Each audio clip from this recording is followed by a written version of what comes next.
Hello everyone, welcome to this special video on Lord Cornwallis.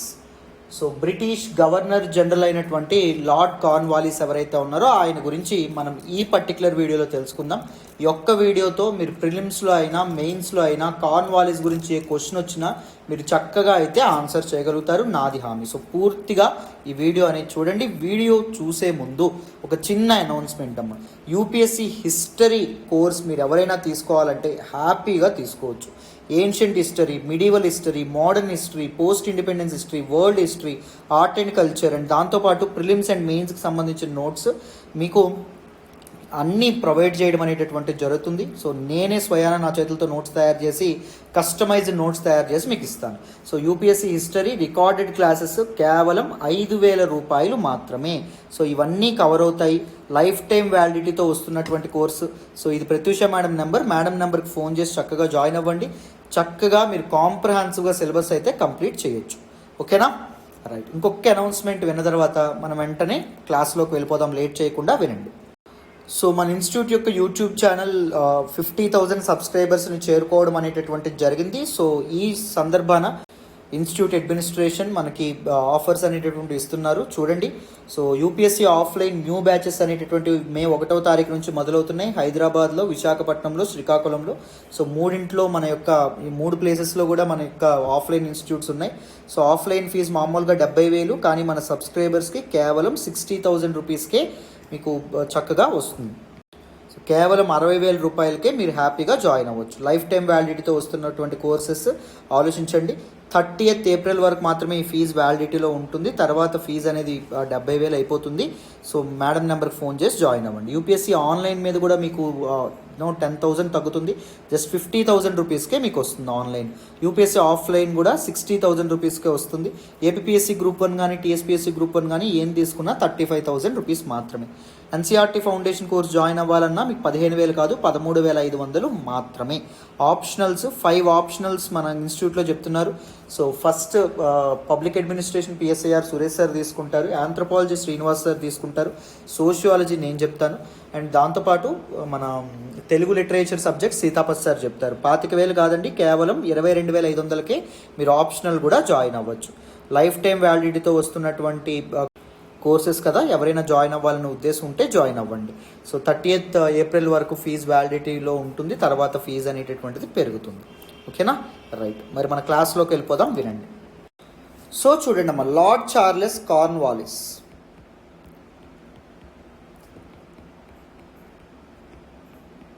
The gentleman you are looking on the screen is Cornwallis. So Cornwallis మీద మీకు చాలా questions అనేవి వస్తాయి. So మెయిన్స్లో మీకు questions వస్తాయి and ప్రిలిమ్స్లో కూడా చాలా క్వశ్చన్స్ వచ్చేటువంటి అవకాశం ఉంటుంది. సో అందుకే ఈ పర్టికులర్ టాపిక్ నేను సెలెక్ట్ చేసుకోవడం అనేది జరిగింది. ఫోకస్డ్గా వింటే చివరి వరకు సో కార్న్వాలిస్ మీద ఏ క్వశ్చన్ వచ్చినా, either prelims and mains A question వచ్చినా మీరైతే చక్కగా ఆన్సర్ చేస్తారు. He served as the governor general of Bengal.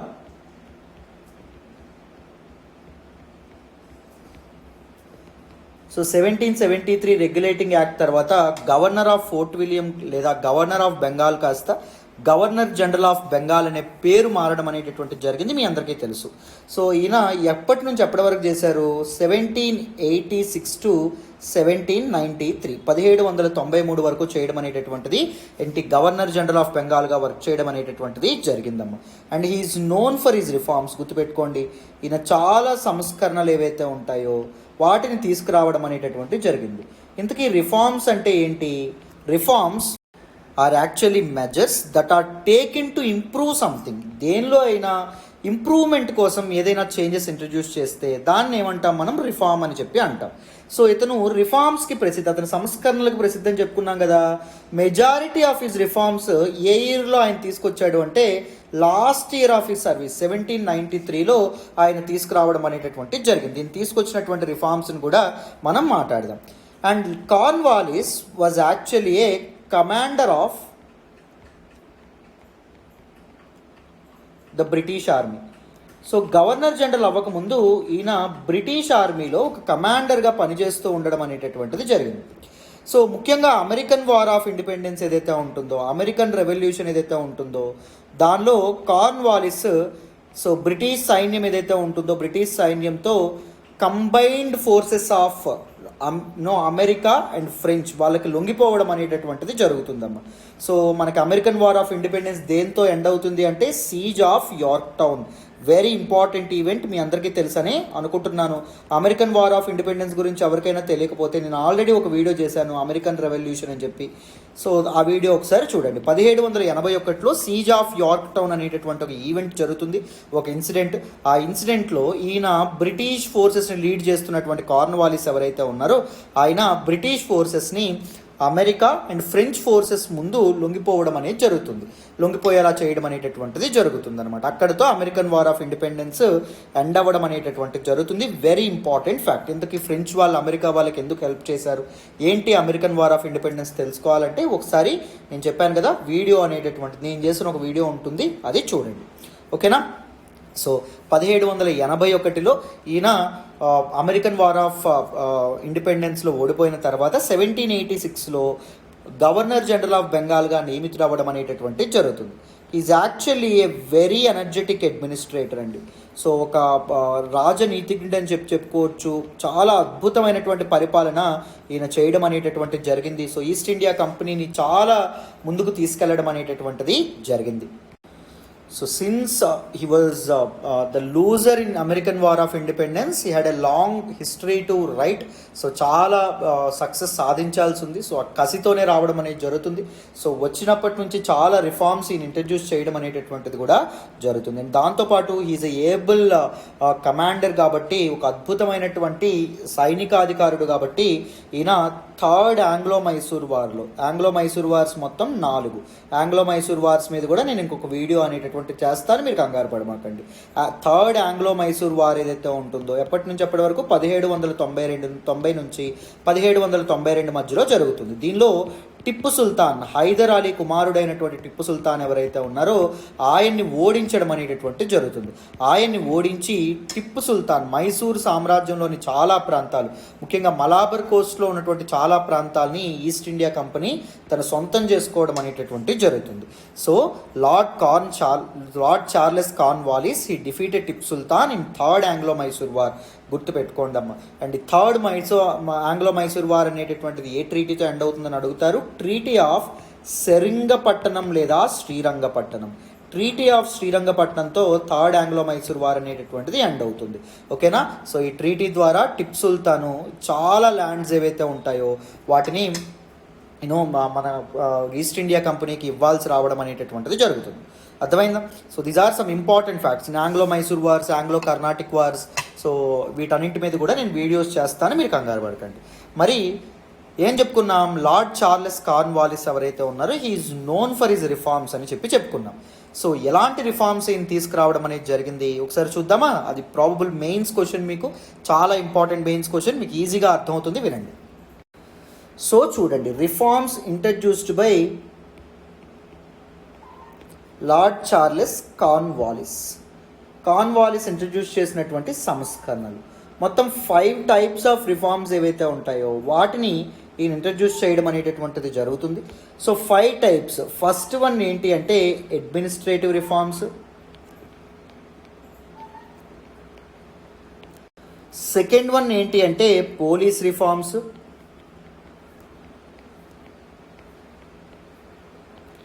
Third one ఏంటి అంటే జ్యుడిషియల్ రిఫార్మ్స్.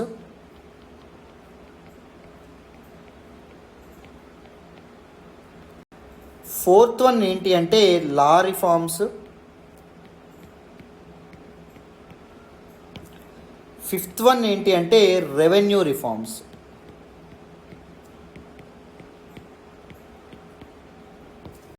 సో ఈయన తీసుకొచ్చినటువంటి ఇంపార్టెంట్ అడ్మినిస్ట్రేటివ్ రిఫార్మ్ ఏంటో తెలుసా, నేను వీటిని డీటెయిల్డ్గా చెప్తాను. బట్ ఇంపార్టెంట్ అడ్మినిస్ట్రేటివ్ రిఫార్మ్ ఏంటి అంటే introduction of civil services in India. ఇండియాలో సివిల్ సర్వీసెస్ ఏవైతే ఉంటాయో వాటిని ఇంట్రడ్యూస్ చేయడం అన్నమాట. So majority of the reforms 1793లోనే ఈయన చేయడం అనేటటువంటిది జరుగుతుందని చెప్పుకున్నాం కదా. సో ఈవెన్ సివిల్ సర్వీసెస్ కూడా 1793లోనే ఇంట్రడ్యూస్ చేయడం అనేటటువంటిది జరుగుతుంది బై లార్డ్ కార్న్వాలిస్. అండ్ దాంతోపాటు లా రిఫార్మ్స్కి వస్తే కార్న్వాలిస్ కోడ్ ఏదైతే ఉంటుందో, కార్న్వాలిస్ కోడ్తో ఈయన ముందుకు రావడం అనేటటువంటి జరుగుతుంది. 1793లోనే రావడం అనేది జరుగుతుంది. రెవెన్యూ రిఫార్మ్స్కి వస్తే పర్మనెంట్ సెటిల్మెంట్ సిస్టమ్, శాశ్వత శిస్తు విధానం ఏదైతే ఉంటుందో జమీందారీ పద్ధతి అని కూడా అంటాం అనమాట. సో ఈ పర్మనెంట్ సెటిల్మెంట్ సిస్టమ్ని కూడా ఇంట్రడ్యూస్ చేయడం అనేటటువంటి జరుగుతుంది. So this is a land tenure system. ఈ పర్మనెంట్ సెటిల్మెంట్ సిస్టమ్ గురించి కూడా మనం ఇప్పుడు మాట్లాడదాం. అర్థమైందా? సో ఇలా 5 టైప్స్ ఆఫ్ రిఫార్మ్స్ ఏవైతే ఉంటాయో వాటిని ఇంట్రడ్యూస్ చేయడం అనేటటువంటి జరిగింది. By the end of the session, ఈ సెషన్ మీరు పూర్తిగా కంప్లీట్ చేస్తే కార్న్వాలిస్ రిఫార్మ్స్ మీద ఏ క్వశ్చన్స్ వచ్చినా మీరు చాలా చక్కగా ఆన్సర్ అయితే చేయగలుగుతారు. అండ్ ఈ 3 ఇంపార్టెంట్ రిఫార్మ్స్ 1793లోనే మనకి కార్న్వాలిస్ తీసుకురావడం అనేటటువంటిది జరిగిందమ్మా. Very very important. సో ఒకదాని తర్వాత ఒకటి రిఫార్మ్స్ మాట్లాడదాం, వినండి. సో మొదట చూడండి అమ్మా, అడ్మినిస్ట్రేటివ్ రిఫార్మ్స్.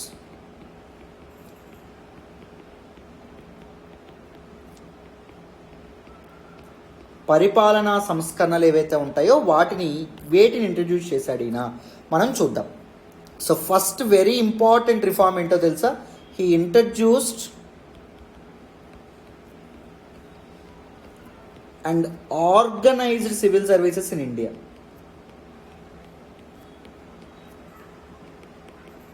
ఇండియాలో సివిల్ సర్వీసెస్ని ఇంట్రడ్యూస్ చేసి ఆర్గనైజ్ చేసినటువంటి వ్యక్తి ఎవరు అంటే లార్డ్ చార్లెస్ కార్న్వాలిస్. అందుకే ఇతను ఏమంటాము అంటే father of modern Indian civil services అంటాం. ఏమంటాం? Father of modern Indian civil services అనేటటువంటి పేరుతో మనం ఇతన్ని పిలుస్తాం. సివిల్ సర్వీసెస్ అంటే ఇప్పుడు మనకున్న సివిల్ సర్వీసెస్ కాదండి. So they are way different. ఒకప్పుడు సివిల్ సర్వీసెస్ కలెక్టర్ పోస్టులు అనేటటువంటివి చాలా డిఫరెంట్గా ఉండడం అనేటటువంటివి జరిగింది. So he introduced recruitment to the civil services అమ్మ. సో సివిల్ సర్వీసెస్కి ఒక స్పెసిఫిక్ రిక్రూట్మెంట్ ప్రొసీజర్ ఏదైతే ఉంటుందో దాన్ని ఇంట్రడ్యూస్ చేయడం అనేటటువంటి జరిగింది. ఒకప్పుడు సో ఈస్ట్ ఇండియా కంపెనీ ఏదైతే ఉంటుందో వాళ్ళ యొక్క అఫీషియల్స్ ఎవరైతే ఉన్నారో వాళ్ళ చుట్టాలని కానీ లేకపోతే వాళ్ళకి నచ్చిన వాళ్ళని కానీ పెట్టుకునేవాళ్ళు. ఇప్పుడు అలా కాకుండా రిక్రూట్మెంట్ అనేటటువంటిది కూడా, రిక్రూట్మెంట్ ప్రొసీజర్ ఏదైతే ఉంటుందో దాన్ని ఇంట్రడ్యూస్ చేయడం అనేటటువంటిది జరిగింది. Next he dismissed high Indian officials. Higher పొజిషన్లో ఉన్నటువంటి ఇండియన్ అఫీషియల్స్ ఎవరైతే ఉన్నారో వాళ్ళందరినీ డిస్మిస్ చేయడం అనేటటువంటి జరిగింది. ఎందుకంటే they may turn hostile towards the కంపెనీకి అగెనిస్ట్గా వీళ్ళు మారి లోకల్ నవాబ్స్కి ఎవరికైనా సపోర్ట్ చేయొచ్చు అనే ఉద్దేశంతో హయ్యర్ పొజిషన్లో ఉన్నటువంటి ఇండియన్ అఫీషియల్స్ని డిస్మిస్ చేయడం అనేటటువంటిది జరిగింది. And next has taken away the judicial powers of కలెక్టర్స్కి ఉన్నటువంటి జ్యుడిషియల్ పవర్స్ ఏవైతే ఉన్నాయో, ఒకప్పుడు కలెక్టర్స్ జడ్జెస్లాగా కూడా యాక్ట్ చేసేవాళ్ళు. సో ఆ కలెక్టర్స్కి ఉన్నటువంటి జ్యుడిషియల్ పవర్స్ ఏవైతే ఉన్నాయో వాటిని తీసేసుకోవడం అనేది, వాటిని లాక్కోవడం అనేది జరిగింది. Collectors were confined only to revenue collection.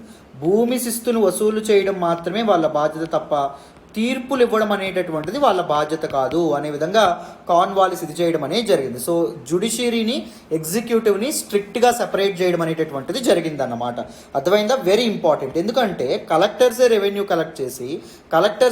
కలెక్షన్లో తప్పులు చేసి వాళ్ళే జడ్జిలుగా ఉంటే దొంగ చేతికి తాళాలు ఇచ్చినట్టు అవుతుందా లేదా? సో వాళ్ళకి వాళ్ళు తీర్పులు ఇచ్చుకుంటుంటే అది కరెక్ట్ కాదు కదా. సో అందుకోసం అని చెప్పి కలెక్టర్స్ దగ్గర నుంచి జ్యుడిషియల్ పవర్స్ ఏవైతే ఉన్నాయో వాటిని వేరు చేయడం అనేటటువంటిది జరిగింది. అండ్ దాంతోపాటు lord Cornwallis he raised company officials salaries of company officials ఏవైతే ఉన్నాయో వాటిని పెంచడం అనేటటువంటి జరిగింది. ఎందుకు? దీస్ పీపుల్ ఎవరైతే ఉన్నారో వాళ్ళు ప్రైవేట్ ట్రేడ్కి పాల్పడకుండా, ప్రైవేట్ ట్రేడ్లో నిమగ్నం అవ్వకుండా, ప్రైవేట్ ట్రేడ్ ఏదైతే ఉంటుందో జరపకుండా. ప్రైవేట్ ట్రేడ్ అంటే ఏంటి సార్? చూడండి, మనకి ఈస్ట్ ఇండియా కంపెనీ అనేటటువంటిది ఏం చేసేది? ఇండియాతో ట్రేడ్ చేసేది, వర్తక వాణిజ్యం అనేటటువంటిది చేసేది. అంటే మర్కాంటైల్ ట్రేడింగ్ అంటారు. అంటే ఇక్కడికి తక్కువ ప్రైస్ కొని దాని షిప్పుల్లోకి వేసుకెళ్ళి ఇంగ్లాండ్, యూరప్ ఏదైతే ఉంటుందో యూరప్లో అమ్ముకొని లాభం ఏదైతే ఉంటుందో 60 రెట్లు, 70 రెట్లు, 100 రెట్లు లాభం అనేటటువంటిది కూడా వాళ్ళు సంపాదించేవాళ్ళు. సో మరి ఇప్పుడు అఫీషియల్స్, కంపెనీ తాలూకు వర్కర్స్ ఎవరైతే ఉన్నారో వాళ్ళు ఏం చేశారు? కంపెనీకే ఎందుకు లాభాలు రావాలి, నేను కూడా 10 బస్తాలో 15 బస్తాలో ఇదేదైతే ఉంటుందో కాటన్ కానీ ఏదైనా ఇక్కడ నుంచి షిప్లో వేసుకెళ్తాను ప్రైవేట్గా, నాకు నచ్చినట్టుగా వేసుకెళ్ళి అక్కడ అమ్మి నేను 60-70 రెట్లు 100 రెట్లు లాభం సంపాదించుకుంటానని నాకు అనిపించచ్చా లేదా? అనిపించవచ్చు. సో ఈ ప్రైవేట్ ట్రేడ్ ఏదైతే ఉంటుందో అది కంపెనీ కోసం కాకుండా వాళ్ళ కోసం ట్రేడ్ చేసుకునేవాళ్ళు. సో దాన్ని మన ఇతను ఎవరైతే ఉన్నారో కార్న్వాలిస్ ఎవరైతే ఉన్నారో ఆయన బ్యాన్ చేయడానికి, ఎందుకు వాళ్ళు దానికి పాల్పడుతున్నారు, వాళ్ళ శాలరీస్ తక్కువ కాబట్టి, లాభం కోసం కదా, సో అందుకే శాలరీస్ పెంచడం అనేటటువంటిది జరిగింది. And enforced the ban on private trade. So private trade మీద బ్యాన్ అనేటటువంటిది కూడా విధించడం అనేటటువంటిది జరిగింది. ఏ కంపెనీ అఫీషియల్ కూడా ఎటువంటి ప్రైవేట్ ట్రేడ్లో వాళ్ళు పార్టిసిపేట్ చేయకూడదు. అండ్ దాంతోపాటు స్ట్రిక్ట్ యాక్షన్ అనేటటువంటిది కూడా తీసుకునేవాడు. ఎవరికి ఎగనెస్ట్గా? ఎవరైతే సివిల్ సర్వెంట్స్, ఎవరైతే కంపెనీ అఫీషియల్స్, లోకల్ లీడర్స్ కానీ లోకల్ నోబుల్స్ నుంచి కానీ బ్రైబ్స్ కానీ ప్రెజెంట్స్ కానీ తీసుకుంటున్నారో, బహుమతులు కానీ తీసుకుంటున్నారో వాళ్ళ మీద స్ట్రిక్ట్ యాక్షన్ తీసుకున్నారు. ఎందుకంటే ఈ ప్రెజెంట్స్ తీసుకుంటే ఏం చేయాలి, వాళ్ళ కోసం వాళ్ళు ఏదో ఒకటి చేయాలి. ఎవరి దగ్గర నుంచి అయితే తీసుకుంటున్నారో కంపెనీ అఫీషియల్స్ వాళ్ళ కోసం ఏదో ఒక మంచి పని అనేది చేయాలా లేదా వాళ్ళకి ఫేవరబుల్గా. సో ఫేవరబుల్గా చేయడానికి కంపెనీకి ఎగనెస్ట్గా ఒకవేళ వర్క్ చేస్తే కంపెనీకి ఎగనెస్ట్గా వీళ్ళు ఒకవేళ ఇదైతే ప్రాబ్లం కదా. సో అందుకే బ్యాన్ చేయడం అనేటటువంటి జరిగింది. కరప్షన్ ఏదైతే ఉంటుందో దాన్ని తగ్గించడానికి. అండ్ దాంతోపాటు ప్రమోషన్స్ ఏవైతే ఉన్నాయో కంపెనీ అఫీషియల్స్ యొక్క ప్రమోషన్స్ కేవలం సీనియారిటీ ద్వారానే జరుగుతాయి అని చెప్పి ఈయన ఒక రూల్ ఇంట్రడ్యూస్ చేశారన్నమాట. అప్పటి వరకు నెపోటిజం అనేటటువంటిది ఉండేది. అంటే నాకు నచ్చినోడు ఈ అబ్బాయికి ప్రమోట్ అయిపోవాలి అనేటటువంటి అఫీషియల్గా ప్రమోట్ అవ్వాలని ఉండేదన్నమాట. సో అలా కాకుండా సీనియారిటీ ప్రకారం, ఎక్స్పీరియన్స్ ప్రకారం మాత్రమే ప్రమోషన్స్ అనేటటువంటివి ఇంట్రడ్యూస్ చేసినటువంటి వ్యక్తి మన కార్న్వాలిస్. వెరీ వెరీ ఇంపార్టెంట్, అన్నింటికంటే ఇంపార్టెంట్ ద ఫస్ట్ రిఫార్మ్ ఇదన్నమాట. సో అడ్మినిస్ట్రేటివ్ రిఫార్మ్స్ మళ్ళీ రిపీట్ చేస్తున్నాను. Cornwallis is the person he introduced and organise civil services in India. First point. అందుకే ఇతను ఏమంటారు, father of modern Indian civil services అని అంటారు. And ఈయన ఇంకోటి ఏం చేశారు, సివిల్ సర్వీసెస్కి రిక్రూట్మెంట్ ప్రొసీజర్ ఒకటి ఇంట్రడ్యూస్ చేయడం అనేటటువంటిది జరిగింది. అండ్ హై ఇండియన్ అఫీషియల్స్ ఎవరైతే ఉన్నారో వాళ్ళని డిస్మిస్ చేయడం అనేది జరిగింది. కలెక్టర్స్ దగ్గర ఉండేటటువంటి జ్యుడిషియల్ పవర్స్ అని లాక్కొని వాళ్ళకి కేవలం రెవెన్యూ కలెక్షన్కి మాత్రమే పరిమితం చేశాడు. అండ్ దాంతోపాటు శాలరీస్ ఏవైతే ఉంటాయో, జీతభత్యాలు ఏవైతే ఉంటాయో ఎవరికి, కంపెనీ అఫీషియల్స్కి పెంచడం అనేది జరిగింది. ఎందుకు, వాళ్ళు ప్రైవేట్ ట్రేడ్లో ఇండల్జ్ అవ్వకుండా. ప్రైవేట్ ట్రేడ్ ఎందుకు చేస్తున్నారు, వాళ్ళు డబ్బుల కోసమే కదా. సో అదే శాలరీస్ పెంచామనుకోండి వాళ్ళు వర్క్ మీద కాన్సన్ట్రేట్ చేస్తారని ఆయన ఉద్దేశం. అండ్ ప్రైవేట్ ట్రేడ్ని కూడా బ్యాన్ చేయడం అనేది జరిగింది. ఎవరైతే civil servants bribes and presents తీసుకుంటున్నారో లోకల్ నవాబ్స్, లోకల్ రూలర్స్ నుంచి వాళ్ళ మీద స్ట్రిక్ట్ యాక్షన్ తీసుకున్నాడు. అండ్ దాంతోపాటు ప్రమోషన్స్ కేవలం సీనియారిటీ ద్వారానే రావాలి అని చెప్పి ఈయన చెప్పడం అనేటటువంటి జరిగింది. అర్థమైందా? సో ఇవి administrative reforms. Now let us look at police reforms. చూడండి. So police reforms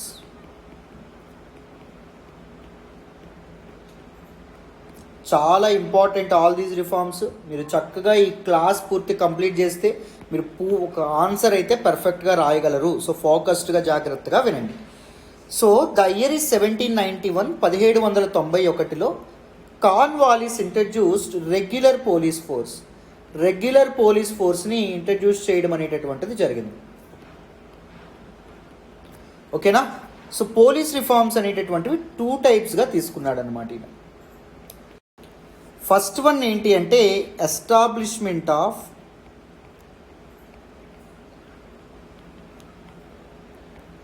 police stations. Second one ఏంటి అంటే appointment of police officials.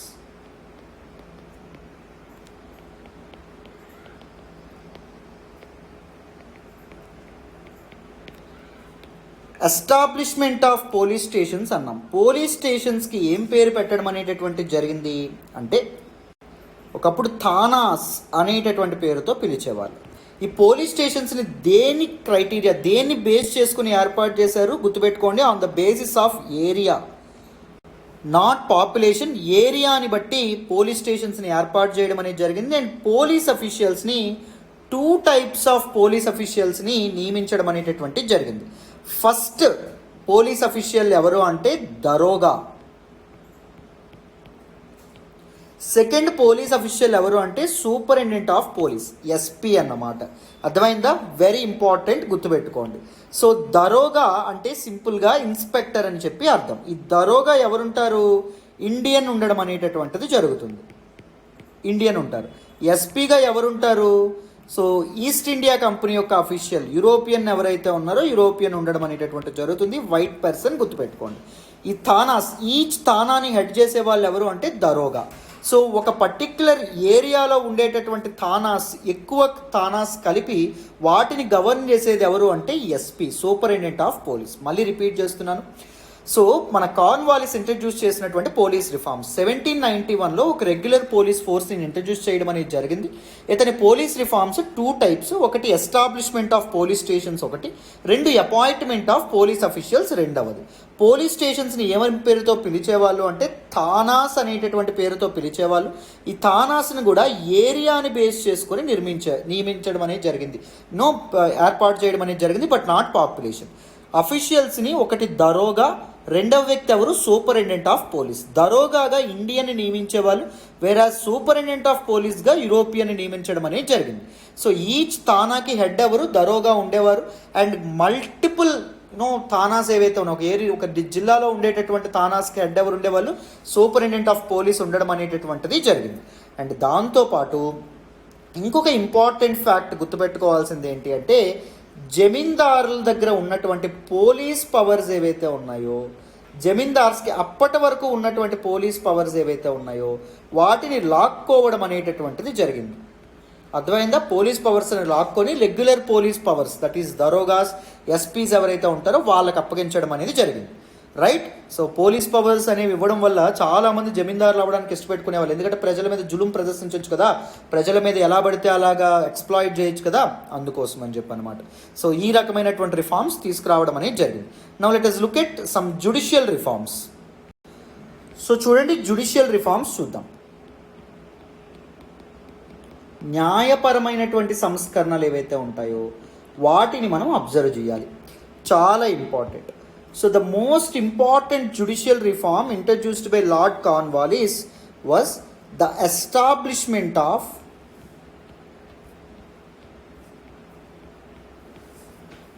4 circuit courts లేదా దివానీ కోడ్స్. సో సివిల్ నేరాలు ఏవైతే ఉంటాయో వాటిని పరిష్కరించడానికి సర్క్యూట్ కోడ్స్ని 4 ఏర్పాటు చేస్తారు. ఈ 4 సర్క్యూట్ కోడ్స్ ఏవైతే ఉన్నాయో వాటిని ఎక్కడ ఏర్పాటు చేస్తాడో కూడా మీరు గుర్తుపెట్టుకోవాలి. ఫస్ట్ ఇదేంటి అంటే కల్కటా, సెకండ్ది ఏంటి అంటే ఢాకా, మూడవది ఏంటి అంటే ముర్షిదాబాద్, నాలుగవది ఏంటి అంటే పాట్నా. ఈ 4 ప్లేసెస్లో 4 సర్క్యూట్ కోడ్స్ ఏవైతే ఉంటాయో వాటిని ఎస్టాబ్లిష్ చేయడం అనేటటువంటిది జరుగుతుంది. ఎవరండి? మన కార్న్వాలిస్. దిస్ 4 సర్క్యూట్ కోడ్స్ ఏవైతే ఉన్నాయో they are actually courts of appeal. అంటే కింది కోడ్స్ ఏవైతే ఉంటాయో అక్కడ న్యాయం అనేటటువంటిది దొరకకపోతే ఈ కోడ్స్లో అప్పీల్ చేసుకోవచ్చు. అపెలెట్ కోడ్స్ అనేటటువంటి పేరుతో కూడా మనం పిలుస్తాం. ఏ కేసులకండి? గుర్తుపెట్టుకోండి, సివిల్ కేసెస్కి మాత్రమే. సివిల్ కేసెస్కి మాత్రమే. Very very important. Highest court ఎక్కడ ఉంటుంది? కల్కటాలో ఉంటుంది. Highest civil court Sadar Diwani Adalat అంటాం. వారన్ హేస్టింగ్స్ ఏర్పాటు చేయడం అనేది జరిగింది. సదర్ నిజామత్ అదాలత్ అంటే అది క్రిమినల్ కోర్ట్ అనమాట, హైయెస్ట్ క్రిమినల్ కోర్ట్. అర్థమైందా? ఇవి మీరు గుర్తుపెట్టుకోవాలి. సో గ్రెడేషన్ ఆఫ్ కోర్ట్స్ అనేటటువంటి ఎలా ఉండే చూడండి. దేని తర్వాత ఏ కోర్ట్ ఉండేది అంటే కోర్ట్స్ యొక్క హైరార్కీ నేను చెప్తున్నాను. ఫస్ట్ లోవర్ లెవెల్లో మనకి మున్సిఫ్ కోర్ట్ ఏదైతే ఉంటుందో మున్సిఫ్ కోర్ట్ ఉంటుంది. దీనికి ఇండియన్ జడ్జి హెడ్గా ఉంటాడనమాట సివిల్ కేసెస్కి ఇది. అండ్ నెక్స్ట్ తర్వాత ఏముంటుంది? రిజిస్ట్రార్ కోర్ట్ ఏదైతే ఉంటుందో రిజిస్ట్రార్ కోర్ట్ ఉంటుంది.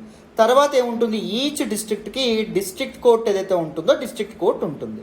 సో ముందు కార్న్వాలిస్ ఈ రిఫార్మ్ ఇంట్రడ్యూస్ చేయకముందు దాని తర్వాత డైరెక్ట్గా కలకత్తాలో ఉన్నటువంటి సదర్ దివానీ అదాలత్ ఉండేదన్నమాట. సో ఈ మధ్యలో ఏం పెట్టాడు ఈయన? ఒక అపెలెట్ కోర్టుగా. సో ఫాస్టర్ డిస్ప్యూట్ రెజల్యూషన్ కోసం, తగాదాలు త్వరగా డిస్ప్యూట్ను రిజాల్వ్ అవ్వడానికి 4 సర్క్యూట్ కోర్ట్స్ ఏవైతే ఉన్నాయో వాటిని ఇంట్రడ్యూస్ చేశాడు. దాని మీద సదర్ దివానీ అదాలత్ ఏదైతే ఉంటుందో దాన్ని ఏర్పాటు చేయడం అనేటటువంటిది జరిగింది. అర్థమైందా? సో ఈ గ్రెడేషన్ ఏదైతే ఉంటుందో మీరు గమనించాలి. సో మనకి కార్న్వాలిస్ ఇంట్రడ్యూస్ చేసినటువంటి కోడ్స్ ఏంటి? ఈ 4 సర్క్యూట్ కోడ్స్ ఏవైతే ఉంటాయో వాటిని కార్న్వాలిస్ ఇంట్రడ్యూస్ చేయడం అనేది జరిగింది. ఏ ప్లేసెస్లో ఇంట్రడ్యూస్ చేశారని కూడా అంటారు. అర్థమైందా? ప్రిలిమ్స్లో మనకి ఇలాంటి క్వశ్చన్సే వస్తాయి. Calcutta, Dhaka, Murshidabad and Patna. Very very important. I hope ఇక్కడ వరకు క్లియర్ అనే అనుకుంటున్నాను. Now let us look at law reforms.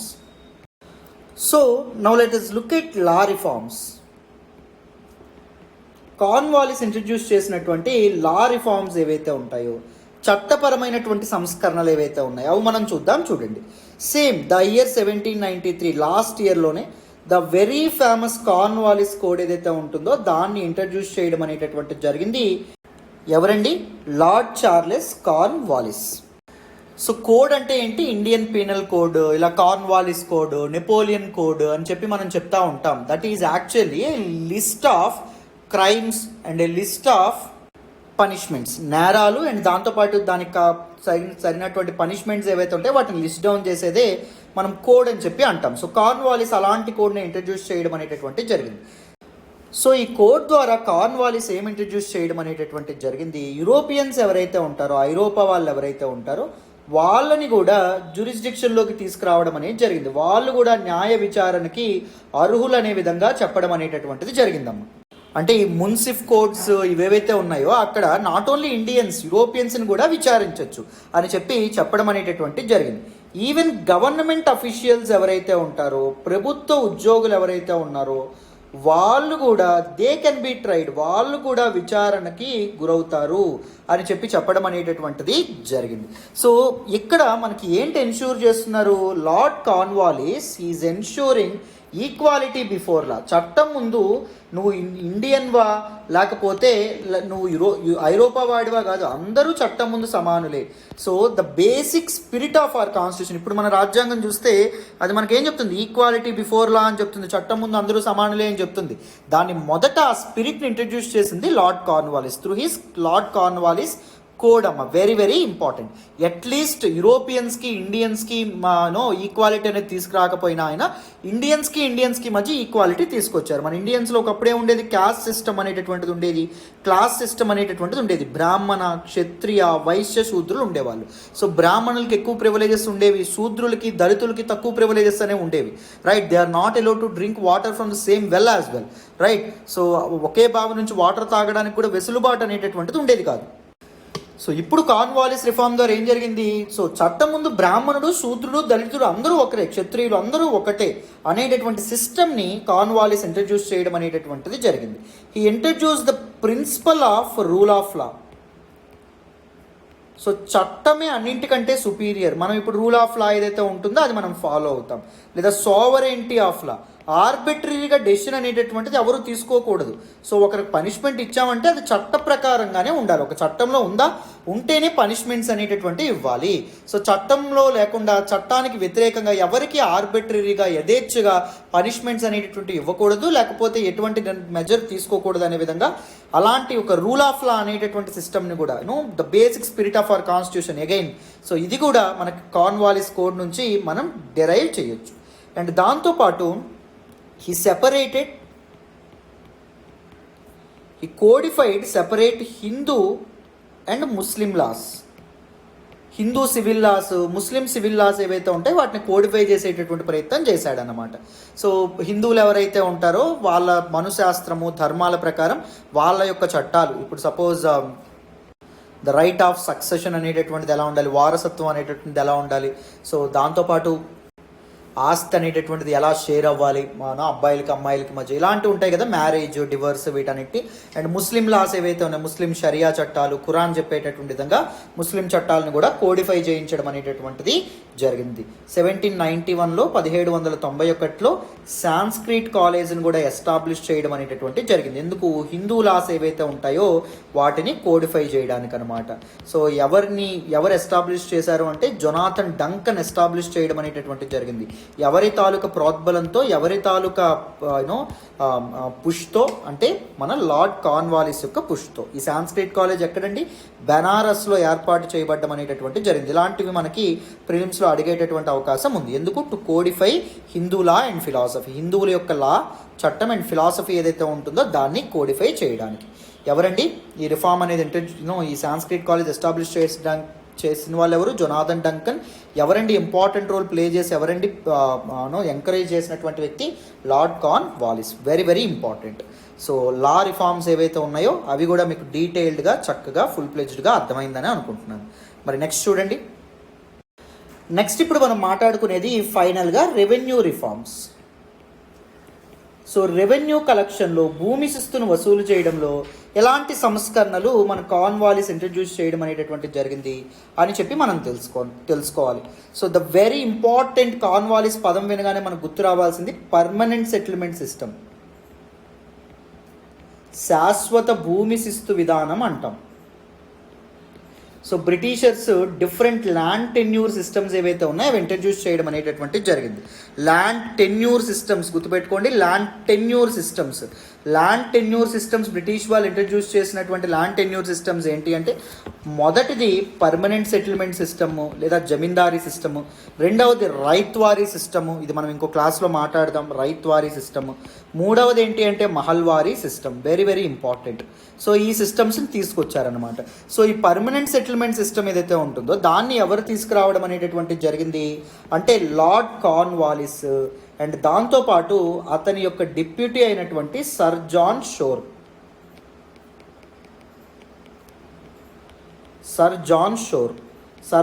ఆయన యొక్క డిప్యూటీ. లార్డ్ కార్న్వాలిస్ తర్వాత ఆయన గవర్నర్ జనరల్ ఆఫ్ బెంగాల్ అవ్వడం అనేటటువంటిది జరుగుతుందన్నమాట. సో ముందు ప్రీవియస్ అంటే వారన్ హేస్టింగ్స్ టైంలో ఎలాంటి ల్యాండ్ టెన్యూర్ సిస్టమ్ అనేటటువంటిది ఫాలో అయ్యేవాళ్ళు, వేలంపాట పద్ధతి, క్విన్క్వెనియల్ సిస్టమ్ అని చెప్పి మనం చెప్పడం అనేది జరుగుతుంది. అంటే ప్రతి 5 ఏళ్ళకి వేలంపాట అనేటటువంటిది వేస్తారు. సో ఈ బిడ్డింగ్ అనేటటువంటిది చేస్తారన్నమాట. ఎలా ఉంటుందో బిడ్డింగ్ నేను చెప్తాను చూడండి. ఈ ఎగ్జాంపుల్, దానివల్ల ఏం ప్రాబ్లం వస్తే ఈ కొత్తగా ఈ పర్మనెంట్ సెటిల్మెంట్ సిస్టమ్ తీసుకొచ్చారు. సపోజ్ ఒక పర్టికులర్ పీస్ ఆఫ్ ల్యాండ్ ఏదైతే ఉంటుందో దీనికి వేలంపాటకు ఆహ్వానిస్తారు. సపోజ్ జమీందారులు ఎవరైతే జమీందారులు అవ్వాలనుకుంటున్నారో అప్పుడు జమీందారులు అవ్వాలని ఎక్కువ మంది అనుకునేవాళ్ళు, ఎందుకంటే వాళ్ళకి పోలీస్ రైట్స్ కూడా ఉండేవన్నమాట, హోదా కూడా ఉండేదని కాబట్టి.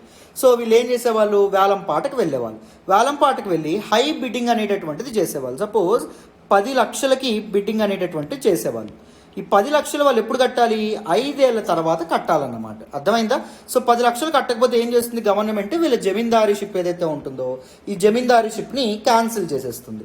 సో ఈ పీపుల్ ఎవరైతే ఉంటారో ఈ 5 ఏళ్ల పాటు ఇప్పుడు ఇతను పాడుకున్నాడు అనుకోండి 10 లక్షలకి, ఈ వ్యక్తికి అప్పగించేస్తారు ఈ ల్యాండ్. ఈ ల్యాండ్లో ఉన్నటువంటి పీజెంట్స్ నుంచి ఈయన ఏం చేస్తాడు, పీజెంట్ 1, పీజెంట్ 2, పీజెంట్ 3 వీళ్ళ దగ్గర నుంచి వసూలు చేస్తాడనమాట. వసూలు సపోజ్ 6 లక్షలు చేశాడు అనుకోండి, వసూలు మొత్తం 6 లక్షలు రెవెన్యూ అనేది కలెక్ట్ చేశాడు అనుకోండి. కానీ ఎంతకు పాడుకున్నాడు, 10 లక్షలకు పాడుకున్నాడు. సో 6 లక్షలు ఇస్తే అతను జమీందారీషిప్ పోతుంది. సో కాబట్టి అతను ఎంత ఇస్తాడు, 10,000 ఇస్తాడు. నాకు 10,000 కలెక్షన్ అయిందండి, 10,000 తప్ప పీజెంట్స్ ఇవ్వలేదు, ఎందుకు 6 లక్షలు ఇచ్చినా జమీందారీషిప్ పోతుంది, 10,000 ఇచ్చినా జమీందారీషిప్ పోతుంది, అవునా కదా? సో ఈ విధంగా గవర్నమెంట్ని ఎక్స్ప్లాయిట్ చేయడం అనేది జరిగింది. అవతల వైపు పీజెంట్స్ దోపిడీకి గురయ్యేవాళ్ళు, విపరీతంగా పన్నులు వసూలు చేసేవాళ్ళు, కానీ అవతల స్టేట్కి కట్టేవాళ్ళు, గవర్నమెంట్కి కట్టేవాళ్ళు కాదు. సో అందుకే ఈ క్విన్కెనియల్ సిస్టమ్ బదులు పర్మనెంట్ సెటిల్మెంట్ సిస్టమ్ ఏదైతే ఉంటుందో దాన్ని తీసుకురావడం అనేటటువంటి జరిగింది. ఇక్కడ పర్మనెంట్ సెటిల్మెంట్ సిస్టంలో ఏం జరుగుతుంది, నో బిడ్డింగ్ ప్రాసెస్ అనేటటువంటిది అసలు ఉండదన్నమాట. గుర్తుపెట్టుకోండి. Complete ownership of the land ఏదైతే ఉంటుందో, ఓనర్షిప్ ఆఫ్ ద ల్యాండ్ ఎవరికి అప్పచెప్తారు అంటే జమీందార్కి అప్పచెప్పడం అనేది జరుగుతుంది. So Zamindar he is the owner of the land. Suppose ఈ ల్యాండ్ ఉంది, ఈ ల్యాండ్ ఏదైతే ఉంటుందో ఈ ల్యాండ్కి ఒక జమీందార్ని ఓనర్గా చేస్తారన్నమాట.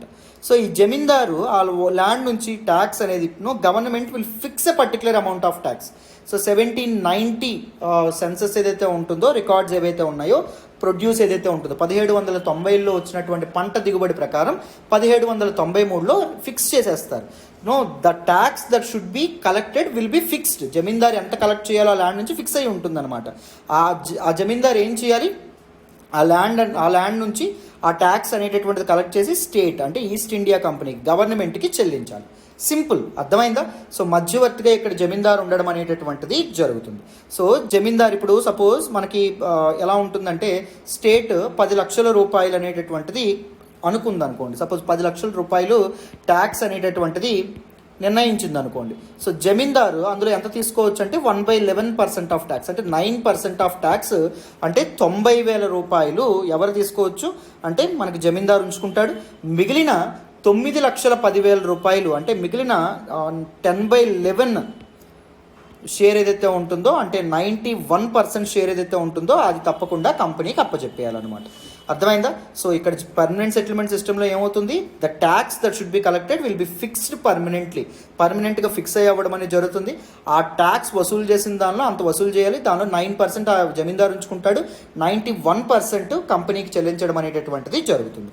అర్థమైందా? But this permanent settlement system అనేటటువంటిది మొత్తం ఆల్ ఓవర్ ఇండియా అమలైందా అంటే లేదండి.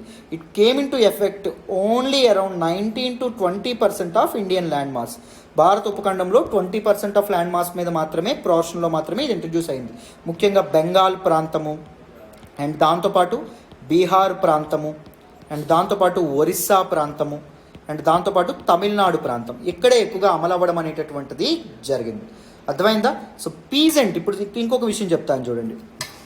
ఇప్పుడు నేనేం చెప్పాము, గవర్నమెంట్ ఒకరికి అసైన్ చేస్తుంది, ఎవరికి, జమీందారు ఏం చేయాలి, పీజెంట్ ఎవరైతే ఉన్నారో పీజెంట్ నుంచి పన్ను అనేది వసూలు చేయాలి. ఇది మనం చెప్పుకున్నామా. సపోజ్ పీజెంట్ పన్ను వసూలు చేయలేకపోయాడు అనుకోండి, he will be evicted from the land and another పీజెంట్కి ఈ పర్టికులర్ ల్యాండ్ ఏదైతే ఉంటుందో ల్యాండ్ను సాగు చేసే అవకాశం కల్పిస్తారన్నమాట. అర్థమైందా? తర్వాత 1794లో ఒక సన్సెట్ క్లాజ్ ఏదైతే ఉంటుందో దాన్ని ఇంట్రడ్యూస్ చేయడం అనేటటువంటిది జరిగింది. ఏంటి సన్సెట్ క్లాజ్? ఈ సన్సెట్ క్లాజ్ కోసం ద్వారా ఏం పెట్టారు అంటే, ఒకవేళ జమీందారు ఆ పన్ను కట్టకపోయినా 10/11 గవర్నమెంట్ నిర్దేశిత పన్ను కట్టకపోయినా he will also be evicted from land. Zamindar 2కి ఆ ల్యాండ్ ఓనర్షిప్ అనేటటువంటిది అప్పచెప్తారు. There will be sunset period, అంటే there will be deadline. Government ఒక డెడ్ లైన్ నిర్ణయిస్తుంది. ఆ డెడ్ లైన్ లోపల జమీందారు అతనికి పన్ను కట్టకపోతే, కంపెనీకి పన్ను కట్టకపోతే ఏం జరుగుతుంది, జమీందారుని ఎవిక్ట్ చేసి వేరే జమీందారుని తీసుకొస్తారన్నమాట. అలాగే పీజెంట్ ఎవిక్ట్ అయ్యి వేరే పీజెంట్ కూడా రావడం అనేటటువంటిది జరుగుతుంది. సో లార్డ్ కార్న్వాలిస్, అతని యొక్క డిప్యూటీ అయినటువంటి సర్ జాన్ షోర్ కలిపి ఈ రిఫార్మ్ అనేటటువంటిది, పర్మనెంట్ సెటిల్మెంట్ సిస్టమ్ని డిజైన్ చేయడం అనేటటువంటిది జరిగింది. Very important system. మీకు కేవలం పర్మనెంట్ సెటిల్మెంట్ సిస్టమ్ మీదే మీకు క్వశ్చన్స్ అనేటటువంటివి రావచ్చు. అందుకే నేను ఇంత డీటెయిల్డ్గా మీకు చెప్పడం అనేటటువంటిది జరిగింది. ఓకేనా? సో మీకు ఆ క్లారిటీ వచ్చిందని అనుకుంటున్నాను. Now let us look at different consequences of permanent settlement system. ఎందుకంటే మీకు సింగిల్ క్వశ్చన్గా మీకు పర్మనెంట్ సెటిల్మెంట్ సిస్టమ్ 10 మార్క్స్కి వస్తే మీరు రాయడానికి మీకు మ్యాటర్ ఉంటుంది కాబట్టి చెప్తున్నాను. కాన్సిక్వెన్సెస్ చూడండి. సో చూడండి అమ్మా, what are the consequences of permanent settlement system?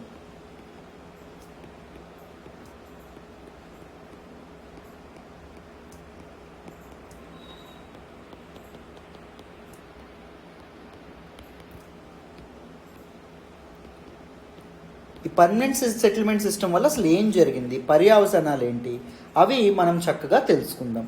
So ఎందుకంటే మనకు హోలిస్టిక్గా ఒక ఆన్సర్ రాయడానికి మనకు చాలా చక్కగా ఇన్ఫర్మేషన్ అనేటటువంటిది ఉంటుంది. మొదటిది ఏంటి అంటే ఎక్స్ప్లాయిటేషన్ ఆఫ్ పీజెంట్స్. సో ఈ జమీందారులు ఎవరైతే ఉన్నారో వాళ్ళు ఏం చేసేవాళ్ళు, పీజెంట్స్ని విపరీతంగా ఎక్స్ప్లాయిట్ చేయడం అనేటటువంటి జరిగేది. వాళ్ళ దగ్గర నుంచి చాలా మొత్తం లాక్కోవడం అనేటటువంటి జరిగేది. గవర్నమెంట్ ఫిక్స్ చేసినటువంటి అమౌంట్ ఒకటైతే వీళ్ళు ఎక్స్ట్రా అమౌంట్ ఏదైతే ఉంటుందో దాన్ని లాక్కోవడం అనేది జరిగేది. అప్పటి టైంలో లెక్కపత్రాలు ఉండేవా, లెక్కపత్రాలు అనేటటువంటివి ఉండేవి కాదు. సో వాళ్ళు ఇష్టం వచ్చినట్టు పీజెంట్స్ని మీద దోపిడీ అనేటటువంటిది చేసేవాళ్ళు. And second, high rate of tax. Already company విధించినటువంటి ట్యాక్సే చాలా ఎక్కువ ఉండేది, 60% అలా ఉండేది.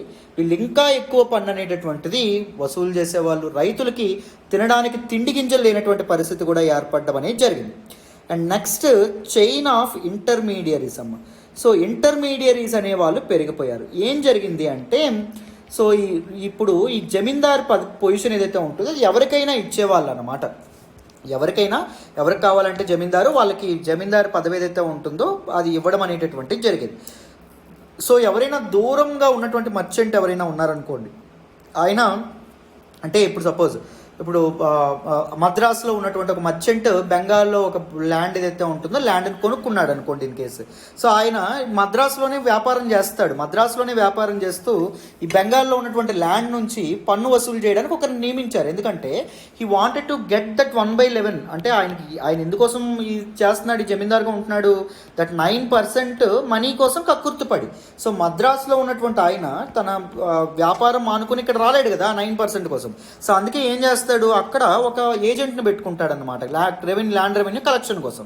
ఆ ఏజెంట్ ఏం చేస్తాడు, కలెక్ట్ చేయాల్సింది 100 రూపాయలు అయితే ఆయన సపోజ్ ఆయనకి ప్రాబ్లం అయ్యి ఇంకొకరిని పెట్టుకున్నాడు అనుకోండి. సపోజ్ ఇంకొక కలెక్టర్ ఎవరైతే ఉంటారో రెవెన్యూ కలెక్ట్ చేసేవాడిని ఇంకొక వ్యక్తిని పట్టుకున్నారు. సపోజ్ చూడండి అమ్మా, సో జమీందార్ 1 కొనుక్కున్నాడు. ఈయనది మద్రాస్, ఈయన బెంగాల్లో ఉన్నటువంటి ఒక ల్యాండ్ మీద జమీందార్షిప్ కొనుక్కున్నాడు. సో ఆయన మద్రాస్ నుంచి రాలేక జమీందార్ 2 ఎవరైతే ఉన్నారో ఆయనకి కలెక్ట్ చేసి నాకు డబ్బులు ఇచ్చేసే, కొంత డబ్బులు నువ్వు ఉంచేసుకొని 9%లో, సపోజ్ 9% అంటే ఇందాక మనం 10 లక్షల ఎగ్జాంపుల్లో 90,000 ఉందా, 10,000 రూపాయలు నువ్వు ఉంచేసుకొని నాకు 80,000 ఇచ్చేసే అన్నాడు. సో జమీందార్ 2 ఏం చేశాడు, జమీందార్ 3కి అప్పగించాడు. జమీందార్ 3కి ఏం చెప్పాడు, నువ్వు కలెక్ట్ చేసి సో నాకు ఎంతో కొంత ఉంచేసుకొని నాకు 85,000 రూపాయలు నాకు ఇచ్చేసే అని చెప్పి. సో ఈ జమీందార్ 3 ఏం చేసేవాడు, మన రైతు ఎవరైతే ఉన్నారో ఆయన దగ్గరికి వెళ్ళి ట్యాక్స్ ఏదైతే ఉంటుందో ఇది ఎక్కువ వసూలు చేసేవాడు. అసలుగా ట్యాక్స్ 10 లక్షలు కలెక్ట్ చేయాలంటే వీళ్ళు 15 లక్షలు కలెక్ట్ చేసేవాళ్ళు.